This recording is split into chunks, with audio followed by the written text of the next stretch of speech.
Hi, and welcome to Making Waves on Purpose. Today I'm going to be joined by Rafael Velasquez Garcia. Raf was a roommate of mine when I went to the University for Peace in Costa Rica. The University for Peace is a United Nations mandated university where they have a number of programs. I studied international peace studies, conflict resolution, and Raf was in my class. He went on to a very different path. I went into corporate responsibility. He went into more traditional development assistance. He is now the International Rescue Committee, IRC, country director for Mexico. He has worked with the IRC, Plan International UK, Mercy Corps. He's worked in Nigeria and Mexico, London, Colombia, Venezuela, Guatemala, Jordan, Central African Republic, and Yemen, as well as Peru. He is Peruvian, in fact. As I said, I've known him for years. I think it's really important for us in the corporate responsibility, sustainability world to also keep our finger on the pulse of international development, because it really is about a changing role of business in society. And that includes the role of international institutions like the United Nations and IRC and Mercy Corps and the like, the development banks, governments. So it really is kind of a dance of all these different players. So it's important to know what each is doing and the strengths of each effort. And Raf is just a really intelligent, committed person that I think you ought to hear from. So without any ado, I bring you Rafael Velasquez Garcia. Thanks for joining.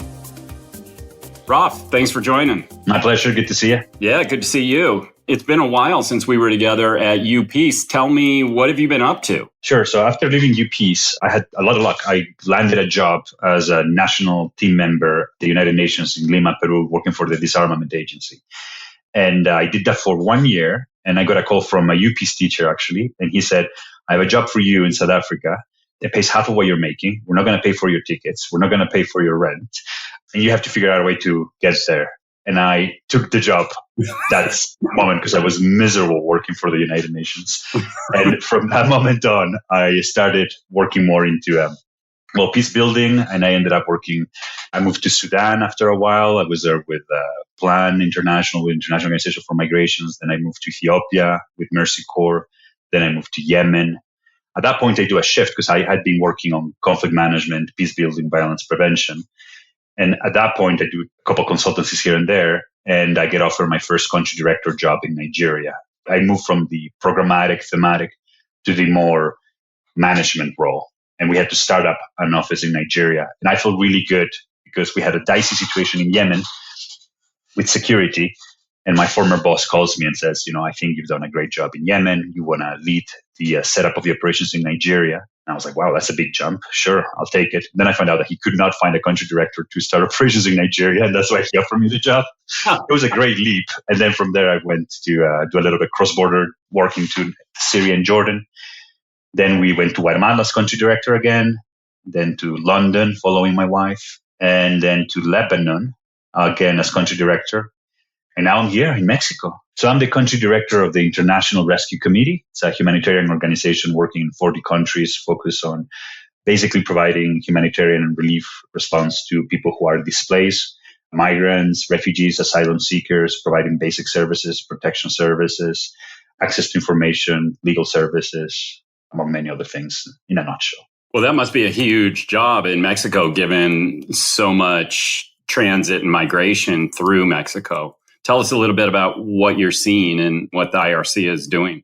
It's an interesting and challenging context. I never thought that Mexico would be on the radar. I was here with the IRC. Actually, I took a small job as part of their emergency team back in 2020. This is when the caravans were heavy on the media.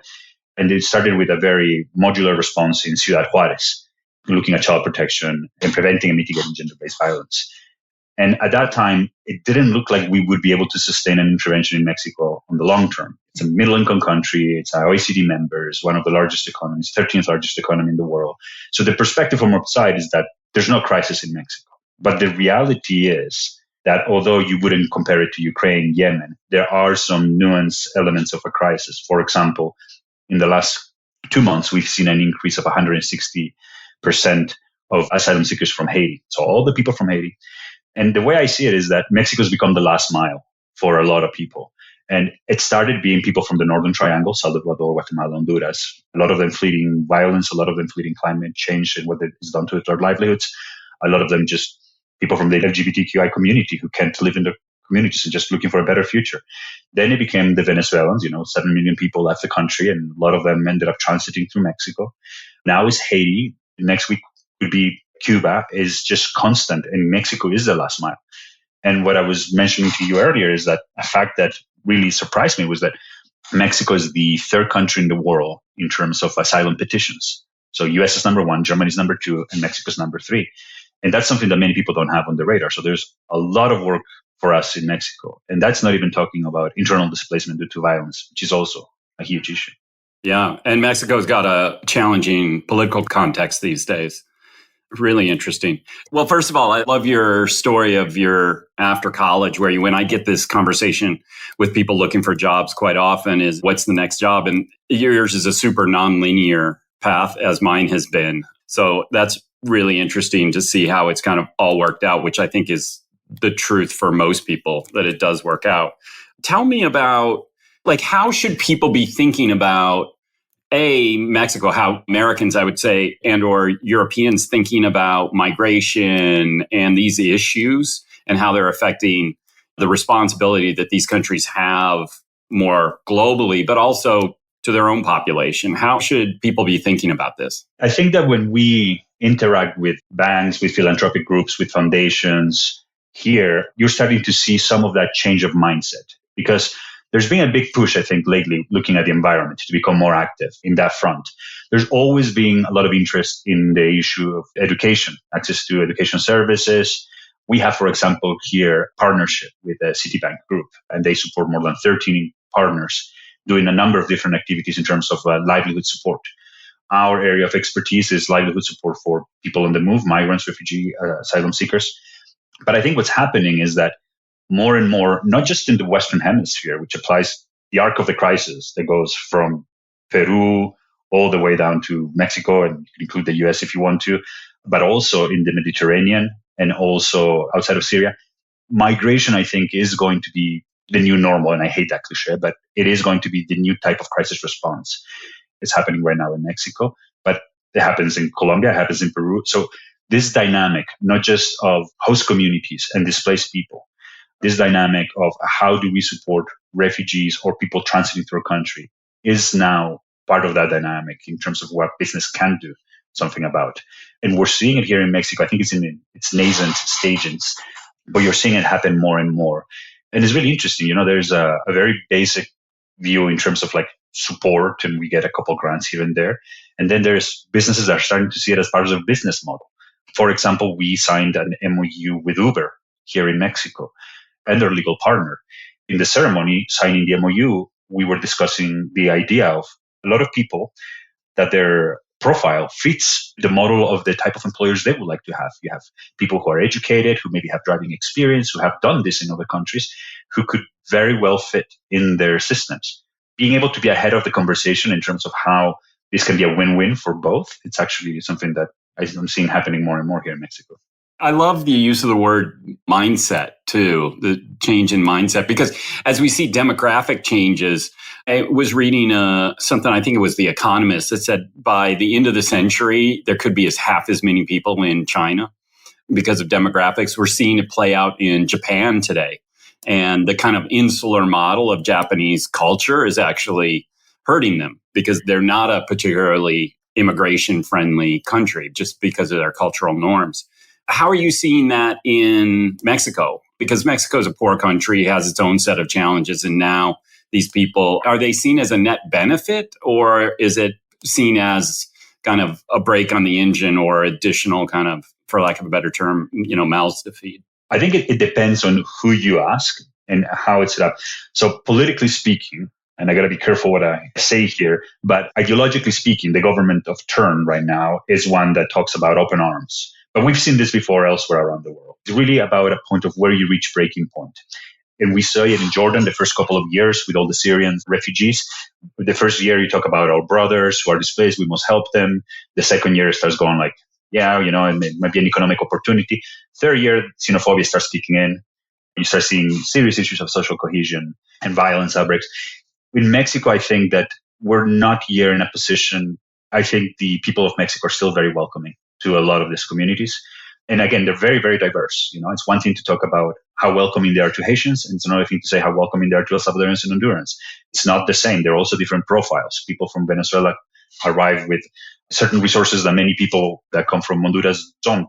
And it's all generalizations. But there is room for more. I think that it is very receptive, the country, but the systems are not in place. So, for example, La Comar, which is the institute of the government in charge of receiving refugees, is completely overwhelmed by this. I need to get behind some studies to demonstrate the benefit that is created by embracing migration. You can see countries that now have seen it as part of their model, like Canada. Canada has systems where they not only welcome refugees, but they actually have systems in place to make sure that they go to the areas where they're most needed. And we have programs here that are supported by the Canadian government that look at profiling famous point system. And so what you need nurses, you need people with certificates. Not everyone can pick and choose, and not everyone should pick and choose. And there are people who are here living because their lives are in danger, not for economic purposes. And most people because of a mix of reasons. But there's a lot more that we can do here in Mexico in that regard. And I think that the issue right now for me is that when you're arriving in Mexico and you need to access some services, most people are staying in the south of Mexico. There's rules in terms of like when you arrive, if you ask for refugee status, then you're supposed to stay in the place that you solicited refugee status until your situation is solved. That encourages people to stay in the south. And the south, Chiapas, is the poorest state in Mexico, where you have less services for health, for public services in general. And that means that the poorest communities take the burden of receiving people. And they're likely to also end up more on the spectrum of xenophobia once they look at things as a zero-sum game and feel that, well, I don't have access to healthcare. Why are we giving it to someone who's not Mexican? And so these are problems we have to worry about. But I think that for the most part, and we didn't talk about violence and cartels, but for the most part, Mexico can be a new home for many, many people. Not for everyone, but for many, many people. Yeah, that's fabulous. Something you said about research studies on the economic benefits of immigration. PwC Netherlands did some work. Many of these things are ideological. And many companies don't want to get involved in the ideological or political scrum around this. But if I remember correctly, PwC Netherlands years ago did some research, and they would do just fact-based, say, hey, here's what the data tells us about economic development in communities that are more diverse and have this new migration. And it was a net positive in real substantive ways. Are you seeing or have you been hearing? Because one of the kind of lasting effects of COVID that I've been hearing about is as supply chains got snarled between the US and Asia, businesses are looking to move more of it to Mexico because it's got an easier border to manage and simpler supply chain and closer proximity. So I heard we're not going to see a huge change, but maybe 10 or 15% of the business, which could be a lot, could move to Mexico. Are you seeing that? And could that provide some relief for communities and these people who are going to be looking for work? The nearshoring debate, right, which is really, really hot here in Mexico. And I think it was maybe highlighted by the conversations with Tesla and their potential presence in Mexico. I don't know if it's going to be as direct as whether this new presence in likely the northern Mexico or where the industrial belt is in Monterrey are going to directly create benefits. It can, but we are having conversations with hotel chains that are looking at recruiting displaced people in terms of for the service industry. We have many people from Venezuela that have experience in that sector. There's a lot of potential. And then also there's the whole fact of the agricultural sector. So as more and more Mexicans start moving to more industrialized opportunities, someone has to take on the jobs for producing food, which are opportunities what we find in the South. So I think that there is space and there's a value chain itself that feeds into each other that will create more and more opportunities. The peso is strong, does something to imports and exports as well for the benefit of Mexico, depending on how you look at it. I think the key part there as well, though, and something that we didn't touch in the previous question, is the issue of security. And so we have, for example, in Ciudad Juarez, where we have a lot of the maquilas and growing number of maquilas as well. What's a maquila?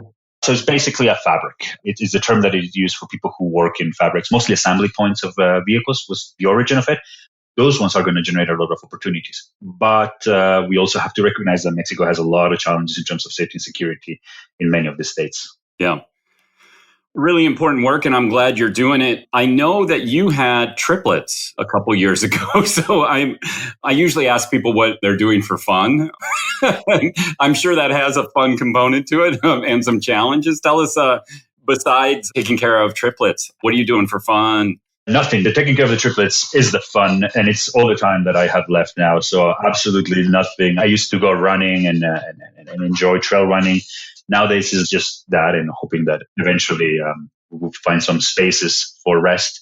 We went through a rather difficult time. The girls were born in Beirut, and this was Lebanon going through COVID, Lebanon going through the explosion, Lebanon going through hyperinflation. We couldn't find milk, we couldn't have vaccines. Part of the decision to leave was because we didn't feel it was the right place to be with the triplets. And I'd say I used to think after Yemen, Nigeria, Somalia, that I could write a book about leadership in crisis. And I would draw on these interesting experiences in what to me were mysterious and new lands. And I'm telling you, nothing of that compares to having triplets. And so I feel now way more, respectful of people with multiple kids in general. I also feel a lot more condescending to people who only have one kid. And I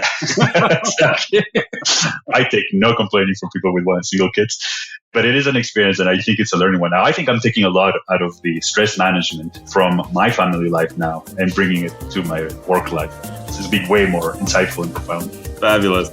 Well, always a pleasure. Great to talk to you. I'm glad for the work you're doing, and keep it up. Thanks, buddy. It was great to see you. Yeah, great to talk to you. Take care. Take care.